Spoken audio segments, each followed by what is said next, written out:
신약성경 172면에 있습니다. 신약성경 172쪽 요한복음 14장 1절부터 4절까지 말씀을 제가 한 절, 성도님들이 한 절 교독하도록 하겠습니다.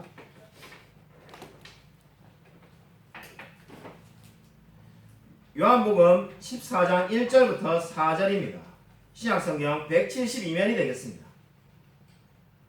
너희는 마음에 근심하지 말라. 하나님을 믿으니 또 나를 믿으라. 내 아버지 집에 거할 곳이 많도다. 그렇지 않으면 너희에게 이르렀으리라. 내가 너희를 위하여 거처를 예비하러 가노니 가서 너희를 위하여 거처를 예비하면 내가 다시 와서 너희를 내게로 영접하여 나 있는 곳에 너희도 있게 하리라.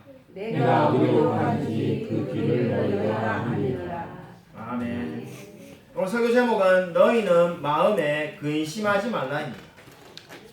제가 부교육자로 사역했을 때부터 지금까지 신방향을 가면은 제일 많이 설교한 말씀이 바로 오늘 우리가 읽은 이 말씀이 되겠습니다.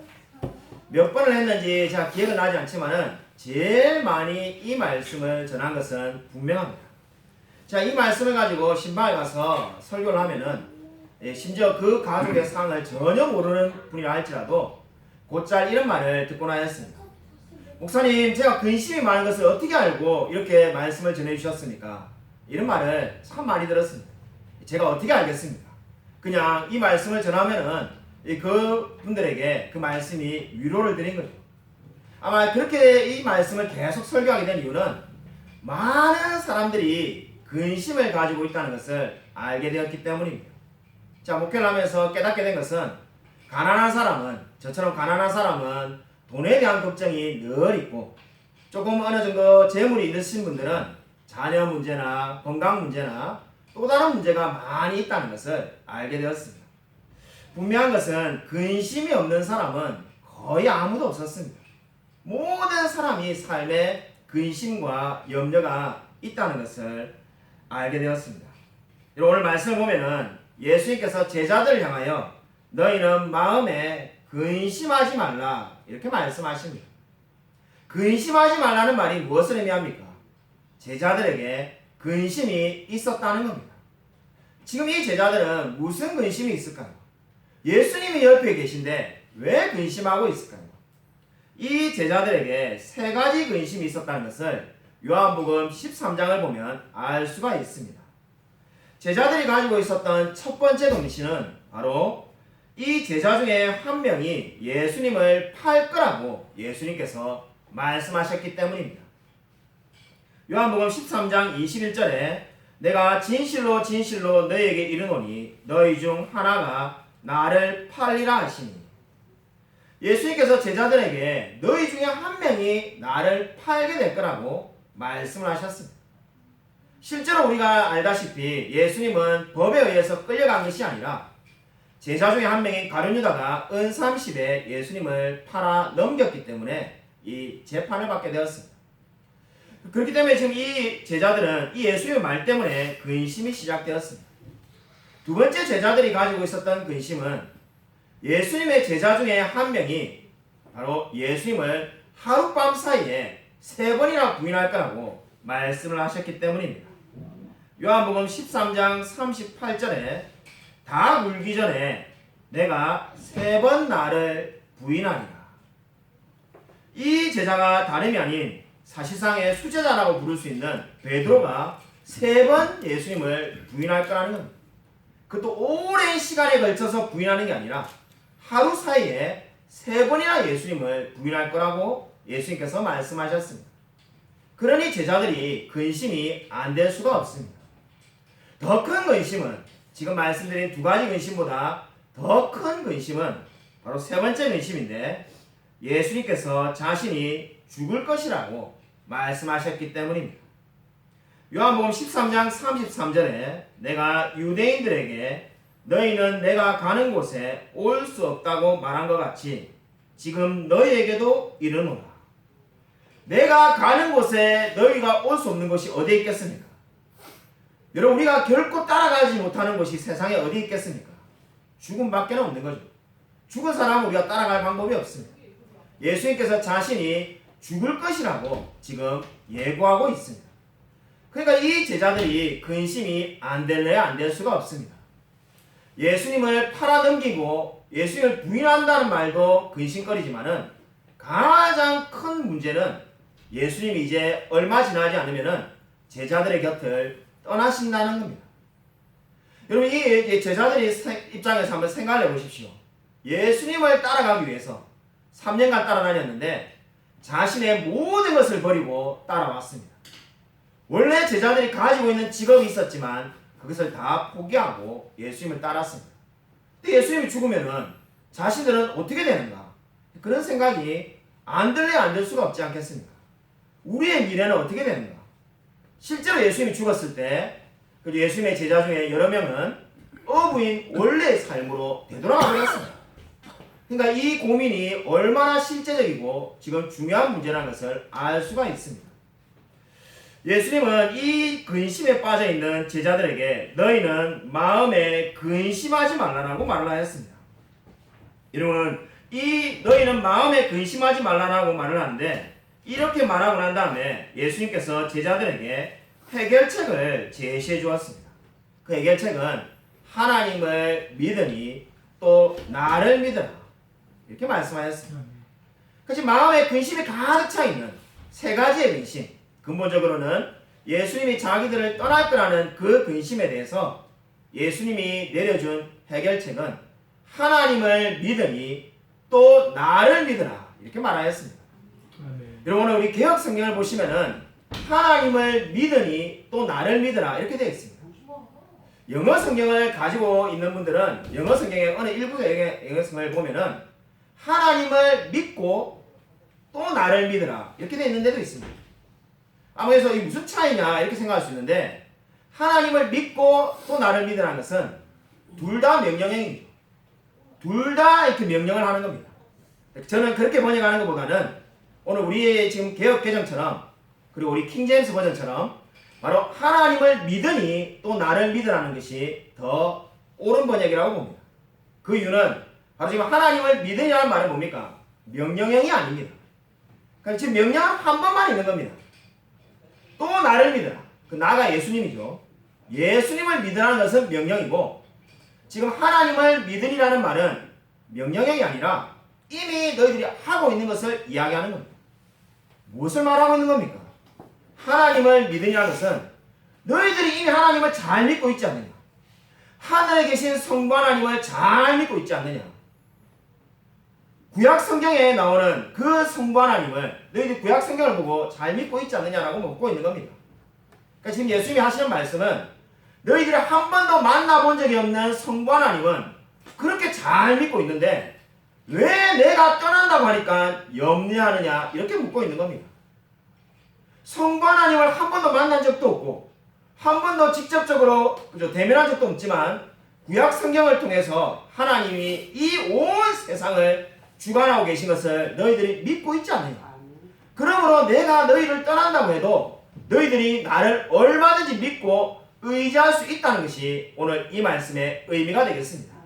그러니까 하나님을 믿으니 또 나를 믿으라는 것은 너희들이 눈에 보이지 않는 하나님께서 온 세상을 주관하고 계신 것을 믿는 것처럼 내가 떠나더라도 너희와 영원히 함께 할 것을 믿으라는 말씀이 되겠습니다. 여러분 이 말씀이 제자들에게 주는 해결책이었습니다. 제자들이 원하는 대답을 예수님은 하신 것이 아닙니다. 예수님이 떠나는 것이 걱정되면은 예수님이 뭐라고 대답하면 됩니까? 내가 계속 너희와 함께 있겠다 이렇게 말하면 되지만 그렇게 말씀하신 것이 아니라 너희들이 하나님을 믿는 것처럼 또 나를 믿으라고 말씀하였습니다. 여러분 오늘 이 말씀이 너무나 은혜로운 것은 나를 믿으라는 말씀이 단지 1절에 한 번만 나오는 게 아니라는 겁니다. 11절을 보십시오. 오늘 우리가 읽지 않았지만은 11절을 제가 읽어드리겠습니다. 내가 아버지 안에 거하고 아버지께서 내 안에 계심을 믿으라. 그렇지 못하겠거든 행하는 그 일로 말미암아 나를 믿으라. 또 나를 믿으라가 나오죠. 예수님께서 나를 믿으라고 1절에 말씀하셨는데 11절에도 나를 믿으라고 말합니다. 네, 이 말씀을 3번 하신 겁니다. 또 어디에 나올까요? 여러분 11절에 우리 한글 성경에는 중간에 지금 믿으라고 되어 있죠. 여러분 거기다가 여러분이 뭐 여백이 있는 제 성경 여백이 있는데 여백이 있으면은 써놓으십시오. 그 믿으라가 원어를 보면은 나를 믿으랍니다. 1절에 예수님께서 나를 믿으라고 했는데 11절에도 두 번이나 나를 믿으라고 말하는 거죠. 너희들에게 꼭 필요한 게 뭔가? 바로 그렇게 근심에 쌓여가지고 어쩔 줄 몰라하는 제자들에게 가장 강력한 치료제는 바로 예수 그리스도를 믿는 거라고 계속 강조하고 있습니다. 예수님께서 이렇게 세 번이나 말씀하신 것은 마음에 근심 있는 사람이 그 근심을 떨치기 위해서는 예수 그리스도를 믿는 것 외에는 아무런 해결책이 없음을 강조하고 있는 겁니다. 여러분 진정으로 여러분 마음 가운데 혹시 근심이 있습니까? 오늘 이 주일 예배 나올 때 근심에 쌓여서 나오신 분은 없습니까? 염려가 있으신 분이라면 오늘 이 말씀대로 예수 그리스도를 믿고 의지하시길 바랍니다. 솔직히 저희 가정에도 지난주에 불과 며칠 전에 근심에 사로잡혀 있었습니다. 제가 이 말씀을 설교로 준비하고 있는데 우리 아내가 직장에서 돌아와서는 직장을 그만둬야 될 것 같다 이렇게 말했습니다. 그래서 여러분이 알다시피 지금 있는 직장에 간지 불과 몇 달밖에 안 됐는데 왜 그만둬야 되냐 이런 말하니까 본인을 뽑은 이 분이 그만두기로 4월 말까지 하고 그만두기로 했다는 겁니다. 그 이야기를 이제 우리 아내한테 해준 거죠. 그리고 보니까는 자기하고 비슷한 때 왔던 분들이 다 그만둔다는 겁니다. 혼자 남을 것 같은데 아무리 생각해도 오래 못 견딜 것 같고 그냥 그만둬야 되겠다 이렇게 말하는 겁니다. 아예 그만둔다고 생각하니까 제가 말은 괜찮다 이랬는데 걱정이 되기 시작합니다. 그만두면 또 어디 가서 또 일을 하는가. 물론 찾으면 찾겠지만은 생각하니까 가슴이 답답합니다. 그날 이 밤에 잠을 잤는데 분명히 자긴 잤는데 그때 있죠. 자고 일어나니까는 잠을 잔 것 같지가 않습니다. 그래서 몸이 이렇게 막 찌부둥한 것 같고 머리도 아픈 것 같고 그 다음날 교회를 나오니까 사람이 이렇게 멍해가지고 뭔가 일을 해야 되는데 이게 사람이 이렇게 막 동작이 둔해지고 잠을 잘 못 자는 사람의 특징이죠. 그래서 사람이 이게 멍하게 이렇게 있는데 마침 그때 우리 교회 성도님 중에 한 분이 전화가 왔습니다.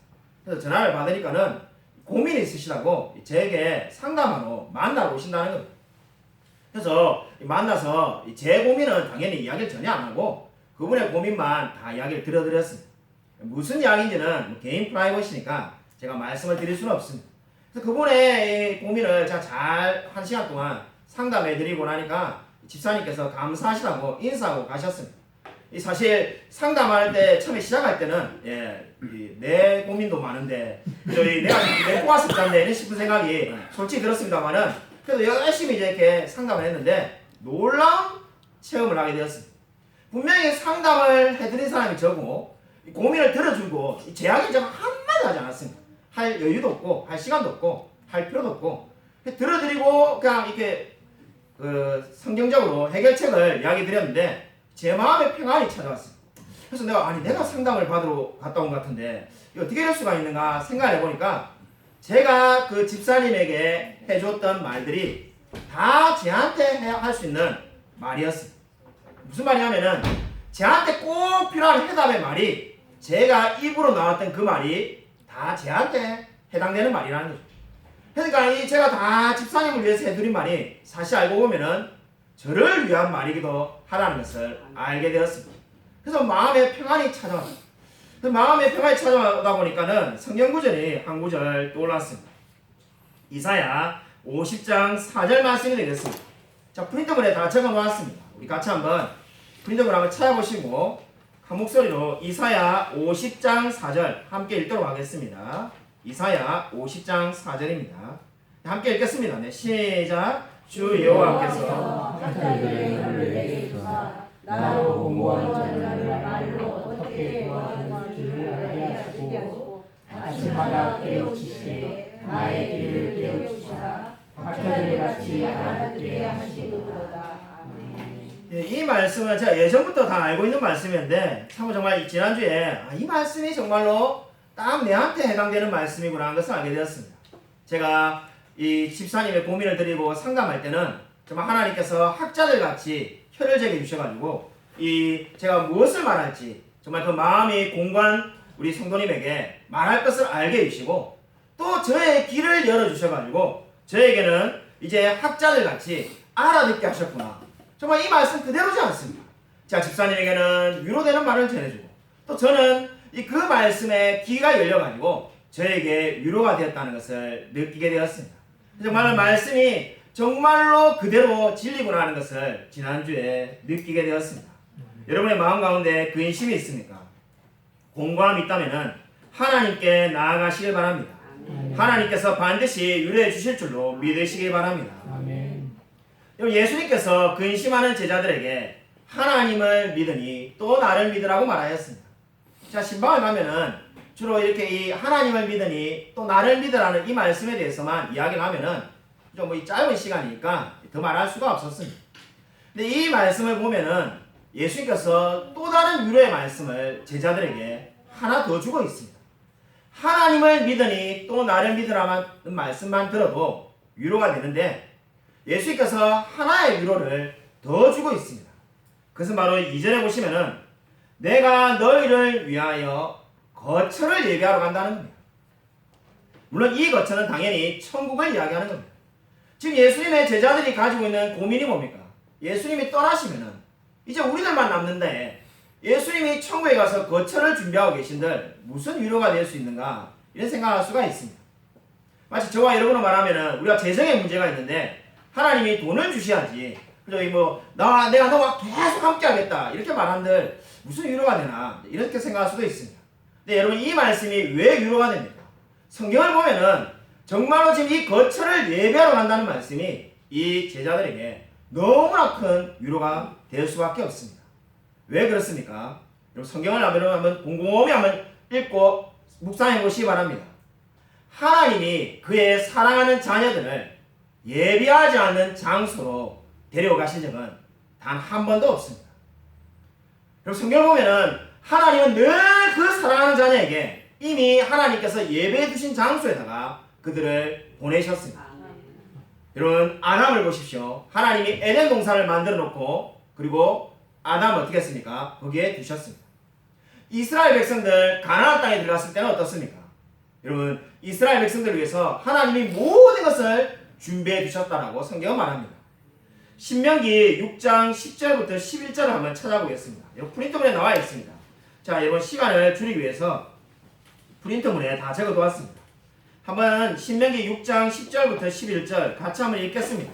여러분 한번 같이 한 목소리로 한번 읽겠습니다. 예, 시작. 내 하나님 여호와께서 네 조상 아브라함과 이삭과 야곱을 향하여 네 주리라 맹세하신 바로 너를 들어가게 하시고 내가 건축하지 아니한 크고 아름다운 성읍을 얻게 하시며 내가 채우지 아니한 아름다운 물건이 가득한 집을 얻게 하시며 내가 파지 아니한 우물을 차지하게 하시며 내가 심지 아니한 포도원과 감람나무를 차지하게 하사 내게 배불리 먹게 하실 때에. 아멘.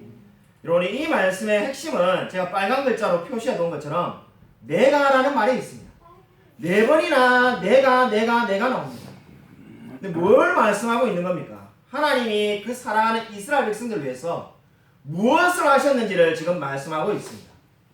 내가 건축하지 아니한 크고 아름다운 성읍에 살게 할 것이며 가나안 땅에 들어가면 그렇다는 거죠. 가나안 땅에 들어가면은 내가 채우지 아니한 아름다운 건물이 있는 집에 살게 할 것이고 그리고 내가 파지 아니한 우물을 갖게 할 것이고 그리고 심지도 아니하였던 포도원과 감람나무를 차지하게 할 것이라는 겁니다. 여러분이 이사를 간다고 한번 생각해 보십시오. 그러면 집을 사야 되고 그 동네 지리를 알아야 되고 준비할 게 너무나 많습니다. 저는 인생에 이사를 예전에 해야 하는데 잊어버렸는데 16번인가 17번인가 그렇게 이사를 해봤는데 이사 한 번만 해도 여러분 준비할 게 너무나 많습니다. 근데 지금 오늘 이 말씀은 지금 무엇을 이야기합니까? 하나님이 다 준비해 놓았다는 겁니다. 내가라는 말이 뭡니까? 내가라는 말은 바로 이스라엘이 한 것이 아무것도 없다는 것을 이야기하고 있습니다. 이스라엘이 미리 가나안 땅에 가가지고 감람나무를 심어놓은 것도 아닙니다. 미리 특별한 예를 들면 선발대가 가가지고 살집을 미리 지어놓은 것도 아닙니다. 이스라엘은 한 것이 아무것도 없습니다. 근데 하나님이 어떻게 하셨다는 겁니까? 그 모든 것을 예배해 두셨다고 말씀하고 있습니다. 이스라엘은 단지 하나님의 말씀에 순종하여서 가나안 땅에 들어가고 거기서 그 하나님이 예배하신 것을 누리기만 하면 됩니다. 여러분 바로 이건데 지금 똑같은 표현을 지금 예수님께서 말씀하고 있습니다. 내가 처소를 예배하러 가노니 이 말씀이 무엇을 의미합니까? 예수님께서 모든 것을 다 예배해 두고 계시겠다는 겁니다. 그러면 제자들은 해야 될 것이 무엇입니까? 하나님의 말씀에 순종하고 따르기만 하면 되는 겁니다. 그러면 하나님께서 예배하신 모든 것을 다 누리게 될 거라는 겁니다. 그러므로 너희는 마음에 근심하지 말라고 말씀을 하고 있습니다. 여러분 근데 안타깝게도 우리가 이렇게 말씀을 해도 늘 근심이 찾아옵니다. 근심을 하고 싶어 하는 사람이 누가 있겠습니까? 그죠? 저도 제가 아까 좀 전에 말씀을 드린 것처럼 지난주 설교할 때까지만 해도 근심이 없던 것이 지난주 중에 근심이 갑자기 찾아오는 거죠. 여러분 아브라함을 보시면은 창세기 15장에 아브라함이 두려움과 근심에 쌓여 있었다고 성경은 말씀합니다. 근데 이 성경 읽어보면은 참으로 아브라함이 근심에 쌓여 있는데 이해가 안 된다는 생각이 들 수가 있습니다. 여러분 창세기 성경 필사했기 때문에 찾지 않겠습니다. 기억이 안 나시는 분은 집에 가서 창세기 14장, 15장을 읽어보십시오. 창세기 14장에 하나님께서 아브라함을 통해서 소돔왕 베라를 물리치게 해주었습니다. 그렇게 전쟁에서 이기는 아브라함, 이제 승승장구하고 있는데 아브라함은 마음에 염려가 찾아와서 창세기 15장 1절에 하나님이 뭐라고 말씀하십니까? 아브라함에게 두려워하지 말라고 말합니다. 아니 전쟁에서 힘도 없는 아브라함이 당시에 연합군 소돔왕과 여러 나라 왕들을 이겼는데 너무나 충만하게 있어야 될 것 같은데 염려에 가득 차 있습니다. 그 이유는 뭡니까? 전쟁에서 이겼지만은 자기의 자녀가 없다는 겁니다. 아마 75세에서 86세 사이에 대략 80세 전후에 아브라함은 자녀가 없기 때문에 엘리에셋을 세우려고 합니다. 근데 그때 하나님이 뭐라고 말씀하십니까? 약속의 말씀을 믿으라고 말을 합니다. 아브라함에게 자녀를 주고 문제를 해결해 준 게 아니라 아무것도 달라진 게 없는데 말씀을 믿으라고 합니다. 그리고 그 말씀을 믿은 아브라함에게 어떻게 말합니까? 창세기 15장 6절에 그 믿음을 의로 여기신다라고 말합니다. 상황은 하나도 달라진 게 없는데 하나님의 말씀을 믿는 자에게 의로 여겨주셨다라고 말씀하는 겁니다. 이 말씀은 무엇을 의미하는 겁니까? 바로 믿음은 바라는 것에 실상이 오라는 히브리서 11장 1절의 말씀처럼 실상이라는 말이 그 모든 것을 자신의 모든 것을 약속의 말씀 아래에 둔다는 겁니다. 그러니까 아브라함 자기의 생각이 있었습니다. 엘리에셋을 세워서 내가 고대 근동에 잘 나가는 사람이 되겠다. 그리고 유산을 내가 물려주겠다. 이런 계획이 다 있었습니다. 근데 그 모든 것을 계획한 그 다음에 뭐가 생긴 겁니까? 근심이 찾아온 거죠. 근데 아브라함이 결정한 것은 무엇입니까? 하나님의 말씀 안에 나의 생각을 내려놓겠다는 겁니다. 하나님의 말씀의 통치하에 자기를 맡기겠다는 겁니다.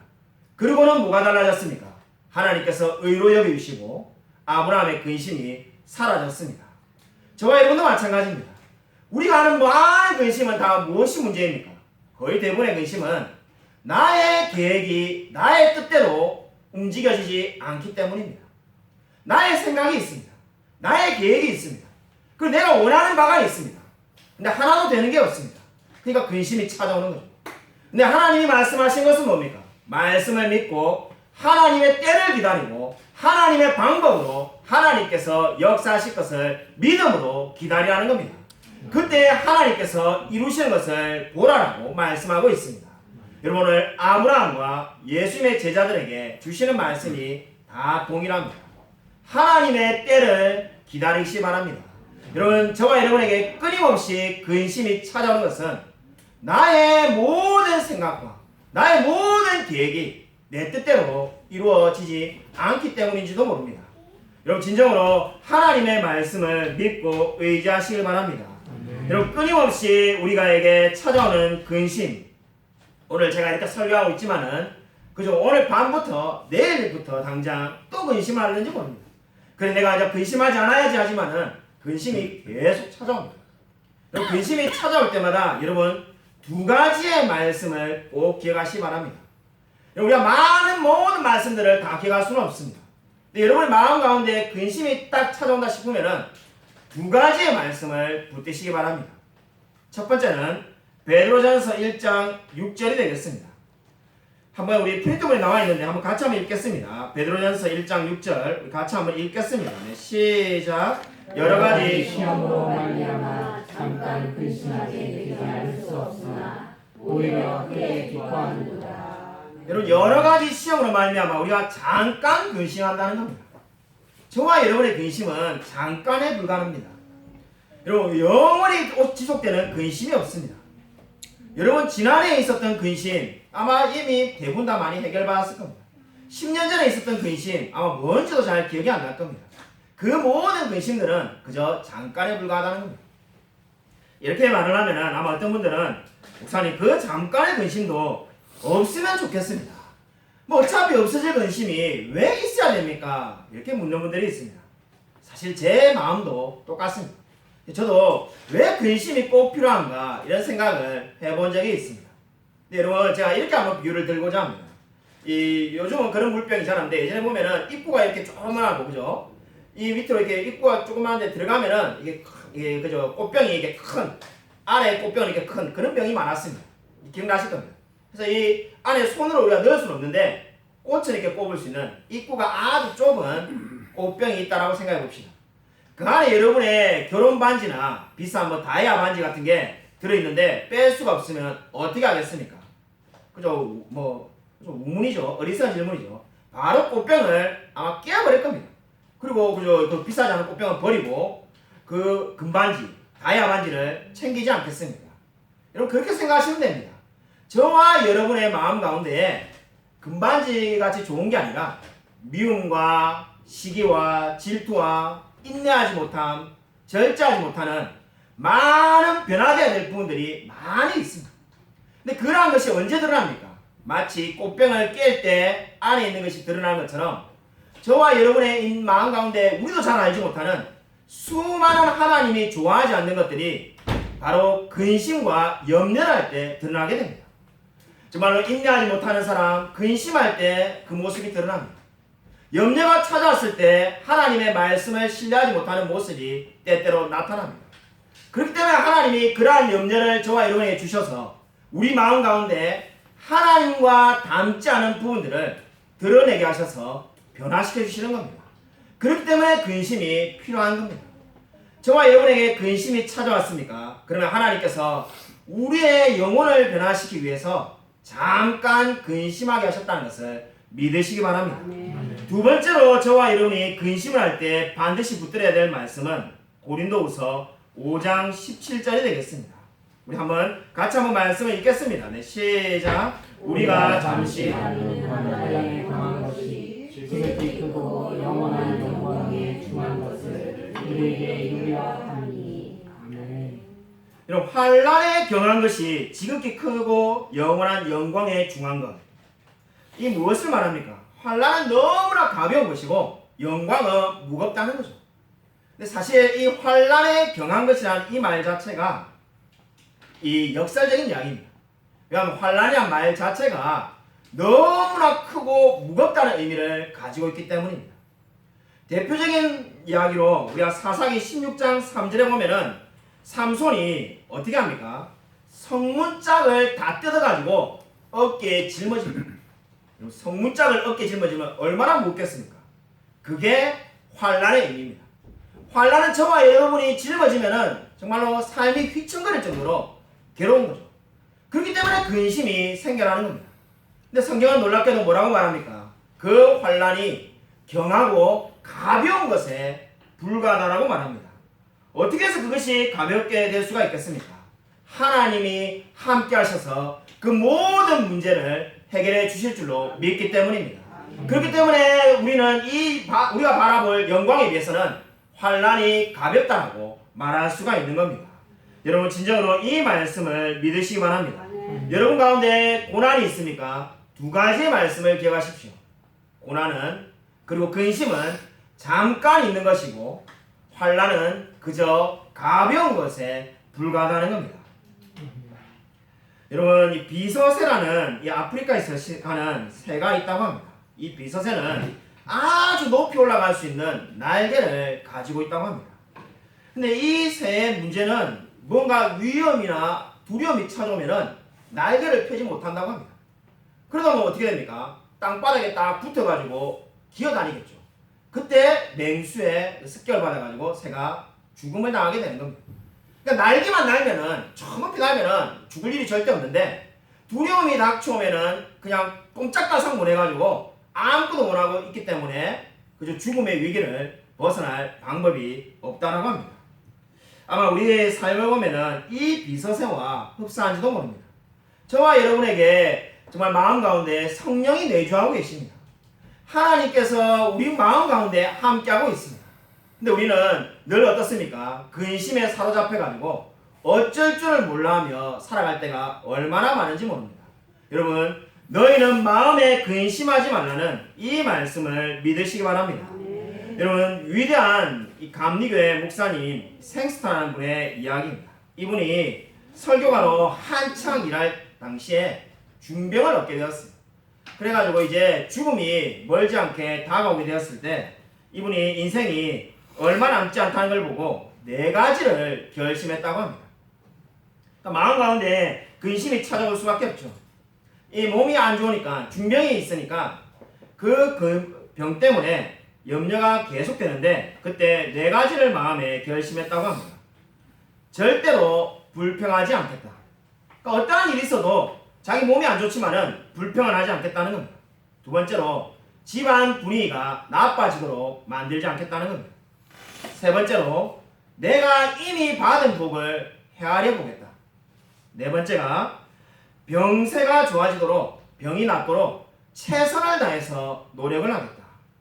이 4가지를 결심하고 그대로 지키고 삶을 마감했다고 합니다.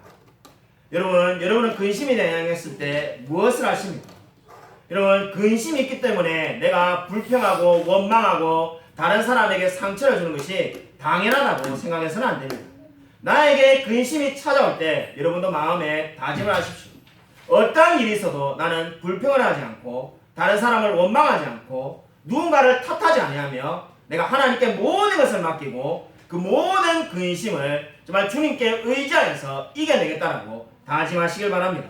여러분, 오늘 정말로 진정으로 여러분 마음 가운데 근심이 있습니까? 하나님을 믿으니 또 나를 믿으라는 이 말씀을 기억하시기 바랍니다. 아무쪼록 마음의 근심과 걱정, 염려를 모두 주님께 맡기며 날마다 감사하며 살아가는 저와 우리 모든 성도님이 되시기를 주님의 이름으로 간절히 축원드립니다. 이 시간 우리